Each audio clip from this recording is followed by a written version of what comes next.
Hi, my name is Annitah Raey, and I want to let you know how my life was before. At home, there was a lot of violence that then, up to now, I still feel it was very violent. Left home at 13, went and became a street kid. I got help from some sex workers. And in the process of all that, I got sexually assaulted in March 2005. I was 15. So the assault really broke me, and all I wanted was to go home. Went back home, I'm 15, went back to school. But then I was very suicidal. I started wanting to die. I hated my body. I hated myself. I felt bad. I felt used. So that December, I went, met someone in a bar. He hit on me with the worst pickup line. I passed and he was like, "Are you hurt?" I was like, "Why?" Because he just fell from heaven. And I got married, had my son at 19.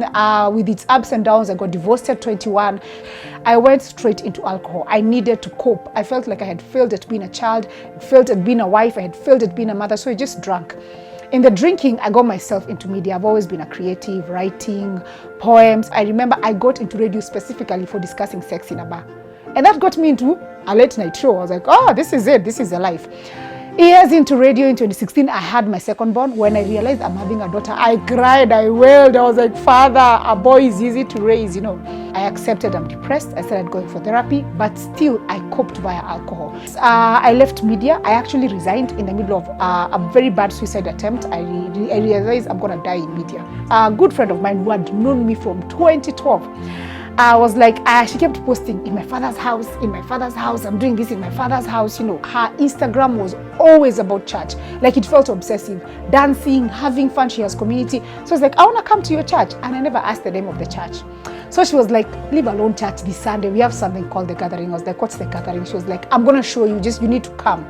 So I went to her place and we came to the gathering on Saturday, November 18th, 2023. And I remember we walked in and I was not a people person. I really didn't like people touching me. And then you walk into the gate, hi, welcome to church. I'm like, don't touch me. I sat down, I worshipped and I started praying. And I told God, you have to tell me why I'm here. And then the pastor walks in a half coat on stage and a cape. I was like, they don't respect the Lord. They don't respect the altar.